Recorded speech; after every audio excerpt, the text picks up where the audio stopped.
O que o Carlos está falando é ser intencional nas vendas, ou seja, vou melhorar a qualidade do meu produto porque eu quero vender mais. Vou melhorar o atendimento ao cliente porque também eu vou vender mais atendendo melhor o meu cliente. Vou ser mais inovador no produto porque assim também eu vou vender mais. E o produto é bom, não se vende sozinho. Aliás, esse é o primeiro mito que a gente mata aqui, já no início de conversa. Produto bom não se vende sozinho. Vamos trocar aqui um tema rápido, também vou fazer uma girada com todo mundo, vou começar com o Joel aqui. Tem um aspecto cultural na nossa sociedade, e não é apenas no Brasil, morei em alguns países e vi isso em outros lugares também. Existe, inegavelmente, preconceito com vendas. Isso é algo inegável.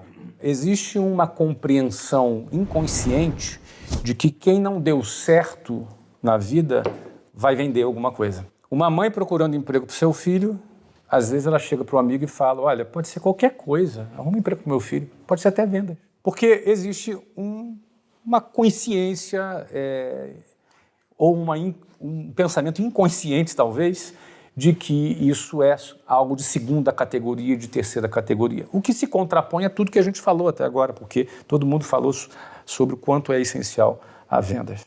Por que você acha, Joel, que existe esse preconceito com vendas? Essa pergunta é muito boa. Essa resposta eu encontrei num livro chamado Sapiens, do Yuval Harari. E ele diz o seguinte, quando a gente estava lá na ancestralidade, então o mundo era escasso, era muito perigoso, e acumular energia, por exemplo, numa caça era muito raro. Então você matava um animal, e aí você só ia, de repente, ter a oportunidade de matar um animal depois, sei lá quando. Então a pessoa, ela economizava energia, ela guardava energia. O mundo passou, os anos se passaram, o mundo está abundante, mas o cérebro não evoluiu. Quando entra um vendedor, a pessoa pensa, lá vem um vendedor. É a mesma coisa que... Um caçador. Sugar minha energia. Está caçando a minha energia. Eu não quero aquela pessoa sugando a minha energia. Então o cérebro reptiliano já pensa, ixi, já vem um vendedor. Mas tem uma coisa, as pessoas adoram comprar, mas elas odeiam que as coisas sejam vendidas para elas. Então o vendedor, ele é taxado como, sabe aquele cara daquele programa que passava na TV, o Tabajara? Como é que era? Organizações? Organizações Tabajara? Que era Cacete Planeta? O Cacete Planeta, eu acho que era o seu Creyson, é o Somebody Love. Então é aquele cara, é o Somebody Love, é o cara cheio de guerigueri, aquele jeitão, é o cara que vai sugar minha energia, já vem esse cara me oferecer uma coisa. Eu fui criado assim pelo meu pai, e lá vem aquele cara me oferecer ouro. Eu lembro uma vez, Flávio, a gente era pequenininho, e aí eu devia ter uns 10 anos, a gente tava andando no centro da cidade, aí tinha aqueles caras que vendem ouro. E aí o cara parou o meu pai e falou assim, eu tenho uma oportunidade maravilhosa pra você, compre ouro agora, porque vai ser uma oportunidade maravilhosa pra você, maravilhosa pra você. Aí meu pai falou, é tão boa assim? Aí o cara falou, sim, dele, então fique pra você. E ali eu percebi, putz, esse é o cara, é o sugador de energia. Então o nosso cérebro já pensa, ó, lá vem um cara querer o meu dinheiro. Então acredito que é uma questão cultural, uma questão histórica, mesmo sabendo que as pessoas adoram comprar. Você acha que possa ter uma origem religiosa, Tiago, uma vez de que a ganância, a vontade o desejo de enriquecer, as vendas, é o centro, né, do capitalismo?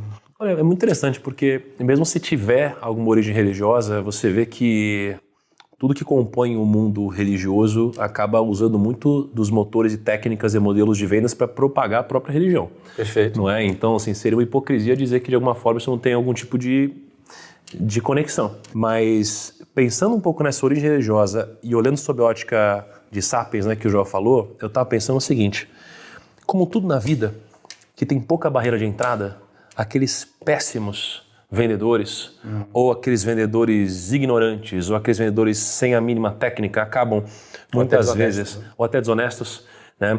Eles acabam muitas vezes transformando toda uma classe, né, em algo mal visto muitas vezes. Então, se você pegar um exemplo recente dos coaches, né, o coaching é uma coisa ruim, você tem presidente dos Estados Unidos com coach, você tem grandes atletas com coaches, só que de repente isso daqui é uma profissão mal vista. Quando você olha para vendedor é a mesma coisa, né? Todo mundo gostaria de ter ótimos vendedores na sua companhia, mas a gente geralmente abomina os outros vendedores, especialmente aqueles que querem vender alguma coisa pra gente. O que eu percebo é o seguinte, a gente vive num mundo onde isso aqui é algo humano, que a gente tem de fato uma necessidade por segurança. A gente quer segurança, a gente quer se sentir seguro, a gente quer ter previsibilidade. Só que eu vejo acontecendo, né, um movimento hoje onde as pessoas elas estão negligenciando responsabilidades e deveres e elas só querem direitos. Elas querem ter direito a tudo. Eu quero ter tudo, eu quero ter segurança, eu quero tudo isso. E a cabeça do bom vendedor não é uma cabeça de direitos, é uma cabeça de responsabilidades e deveres, porque o sucesso está na mão dele. Então, se ele vender, ele ganha dinheiro. Se ele não vender, ele não vai ganhar dinheiro. Aqueles que conseguem entender que você tem uma responsabilidade nesse mundo de multiplicar cada vez mais e que você pode vender, você pode ganhar muito dinheiro e você consegue aceitar um risco de perder, você acaba comprando também o risco de ganhar. Então, quando você decide virar um vendedor e você assume uma responsabilidade, você pode, inclusive, enriquecer.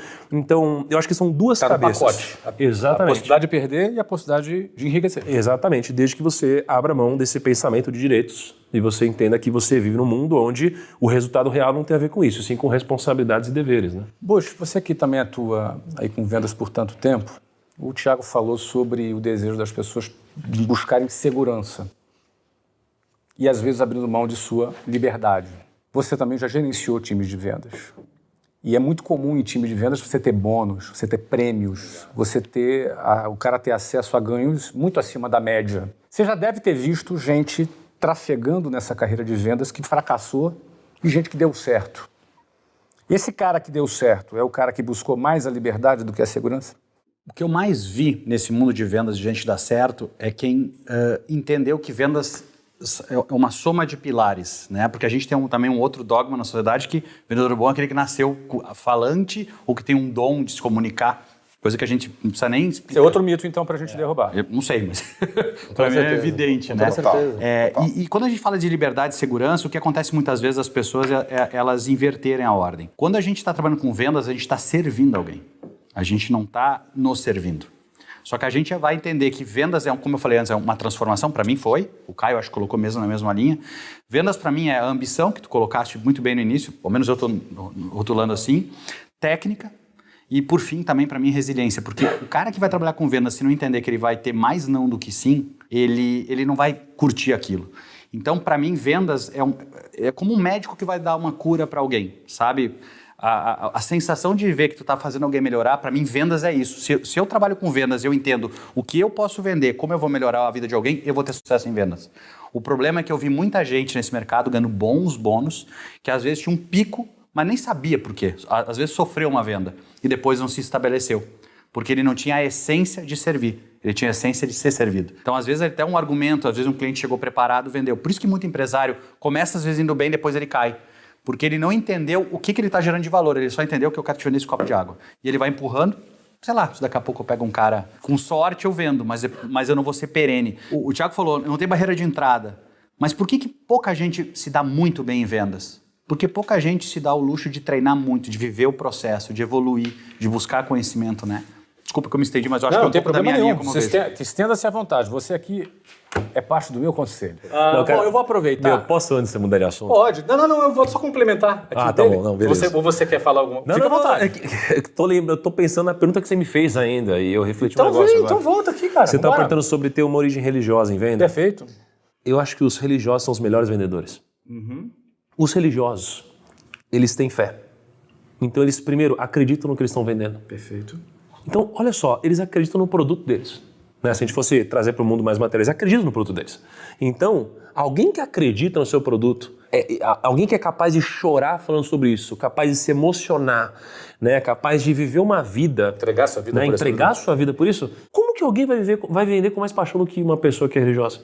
E aí, se você for olhar, não sob a ótica técnica de um pitch de venda, mas sob a ótica de modelo de vendas, a gente encontra na religião, ou enfim, em igrejas, o melhor modelo de venda, ou pelo menos um checklist que é replicável a qualquer negócio. Porque para pensar, vendas. Cara, se você está vendendo dentro de uma comunidade, cara, você tem muito mais chance de vender. As pessoas querem fazer parte de uma comunidade. Exatamente. Não é? Então as pessoas vão chamar do quê? De irmãos lá dentro. Então você pega, no meu caso, eu chamo de primos. Somos primos. Então, assim, todas as comunidades, elas têm muito mais força, né? Quando você for olhar sobre manual de vendas, ou pelo menos manual de seja lá o que for do produto ou serviço, enfim, existe um manual. Script. Né? Existe um script, existe a Bíblia, né? Todo mundo olha para esse mesmo manual, existe um processo. Olha só, você tem prova social. Isso mudou a minha vida, né? Isso mudou a vida dele, isso mudou a vida daquele. Ou seja, tem várias provas sociais. Então, assim, tudo no modelo de negócios, não como um negócio, mas no modelo que é replicado para negócio, você vê todos os gatilhos de uma cartilha de venda ser aplicado aqui. Além de tudo, você tem inimigos muito claros em comum. Cara, quando eu trabalhei mais próximo à XP, a gente tinha um inimigo, o bancão, o gerente, né, que vendiam produtos horríveis. E aí fica muito mais fácil você vender com o seu inimigo ou você criar um movimento quando você tem um inimigo e você tem algo que você acredita, né, na liberdade, na taxa, na isenção de tarifas. Então você vê que existe uma cartilha. Então, eu só quis puxar de novo esse assunto porque quando você mandou pro Bush, eu falei, cara, eu acho que os religiosos são os melhores vendedores. Aí, fechando parênteses, né? Primal Branding, que é um conceito do Patrick Hellon, exatamente o que tu acabou de dizer. Enfim, entre mais uma cacetada de coisa aqui. Fantástico, maravilha, não para de ficar bom essa história aqui. Agora eu vou ouvir o Caio. Caio, eu quero te ouvir. A gente já entendeu aqui que tem preconceito com vendas. Eu imagino que na sua trajetória liderando equipes de vendas, você viu muita gente sendo desmotivado, às vezes pela própria família, porque não compreendia, não apoiava, porque vendas não era algo muito recomendável, a família às vezes não aprova. Eu pergunto para você, você já viu também, em contrapartida a isso, pessoas que deram certo e que começaram a ganhar muito acima da média e que tiveram sucesso em área de vendas e que, por isso, aquelas pessoas que antes criticavam passaram a puxar o saco? Eu sou a prova viva disso. De quê? Você puxou o saco? Não. Alguém puxou o teu saco? Eu fui aquela pessoa que, poxa, quando passei por todas as jornadas, aquelas jornadas das pessoas querendo, enfim, cortar a tua asa. Eu acho que todos nós passamos aqui em uma determinada carreira. E é muito legal a gente ter em mente, principalmente por conta disso, né, que é muito inspirador quando você vence, e aí fica nítido esse terceiro, que quando o Bush fala resiliência, que às vezes é muito abstrato pra galera, que a gente fala controle das emoções. Ele fala, pô, na prática, o que é isso, o controle das emoções? Por que precisa? Por que precisa? Porque vendas, ela vai despertar algumas sensações que geralmente um ser humano adulto quer silenciar, porque você vai ter que... É uma atividade que busca o contato, o confronto, a exposição, você lida diretamente, é como se fosse o médico, você vai lidar com sangue. Você se dá bem pra lidar com sangue, bicho? Por exemplo, o médico, eu tenho medo de sangue. Não vai se dar bem na profissão. Em vendas, o cara que está na figura, o gestor, ou que está na linha de frente, ele tem que ter o gerenciamento emocional. Aí quando você está liderando uma equipe, vem um segundo, né? Não só as suas emoções, as emoções no time. Você tem que ser o maestro, aumentar a confiança de quem está abaixo, reduzir o medo de quem está alto, porque é muito fácil você se manter positivo, mas quando você bate no peito no time, a meta é essa, você não bate faturamento, você tem que puxar o time e falar, puta, não deu. Mas mês que vem, vamos ver o que a gente pode fazer, vamos recuperar o atraso. Essa gestão das emoções, que vai ser uma montanha russa, russa total. Porque tem hora, por exemplo, quando as pessoas em vendas começam a perder pro não, quando começa a levar o não pro lado pessoal. Apresentou teu produto ou serviço para alguém, tomou um não e fala, pô, será que tem algum problema comigo? Será que eu não sirvo? Será que eu tô na indústria errada? Será que meu segmento não é tão bom? Será que meu produto tem algum problema? Minha técnica. Será que minha técnica é fraca? Será que eu não sirvo para isso? Será que minha mãe estava certa? Pô, será que meu sócio realmente estava com a razão? 1-0 pro não, porque levou pro lado pessoal. Um cara de venda tem que ser um pouco mais pragmático, tem que ter um pouquinho a mente mais disciplinada. Porque senão a tua consistência ela é abalada. É o que vai dar resiliência que o Bush falou. É a resiliência que o Bush falou. Então, você vê que o controle emocional, por isso que também quando a pessoa está na linha de frente de vendas, ela acaba tendo uma musculatura emocional muito forte, porque é tanto teste, ali de frente, você lida com gente, rejeição, expectativa, ansiedade e tal. Por isso as tradicionais convenções de vendas, né? Por que tem convenção de venda? Por que tem motivação e energia lá em cima? O Joel, né? O Joel que tem o histórico dele de atleta. Eu percebi na minha carreira, e é muito legal assim, toda vez que eu fui numa convenção de vendas, ou participando ali, aprendendo, ou palestrando, é impressionante como um vendedor se identifica com o atleta. A história de um atleta para um vendedor, ele chora, ele se emociona, ele entende por quê. O vendedor é um atleta de um produto ou serviço. É repetição, faz de novo, a mesma coisa, não acredite, e isso e aquilo. Na tua fase de atleta, alguém já falou assim, Joel, você só treina, você não trabalha? Muitas vezes. Já te falaram? O que você faz? Eu sou atleta, e só isso? Ou seja, as pessoas, aquela coisa do... O vendedor às vezes tem uma síndrome do patinho feio, que às vezes tem a síndrome tão grande que não consegue nem colocar no cartão de visita, coloca nome mais elegante. Eu sou consultor de contas, eu sou analista... Bicho, tu é vendedor. Fim, acabou. É o que você é. Por isso, a gente tem essa segurança porque a gente tem orgulho de dizer isso, porque a gente sabe a transformação que fez, mas lá no começo não é tão óbvio assim. Ninguém bate no peito, às vezes com 19 anos de idade, fala, eu sou vendedor. É fácil falar. Mas por um certo medo e uma censura da opinião pública. Totalmente. Da aceitação social. Totalmente. Que rejeita. Sabe por quê, Flávio? No final das contas, você está disposto a posicionar um produto, um serviço no mercado, você tem que estar disposto a ter uma baixa da sua aceitação social. Fim, acabou, é assim. Você vai começar uma parada nova, vai começar a oferecer para alguém alguma coisa, tá com um serviço novo, abriu uma empresa, serviço acreditando, vai começar as primeiras prospecções. Você tem que entender que você vai ter uma baixa da aceitação social. Aí na hora que você valida e cresce, aí... You move slow and I move fast, and that's facts.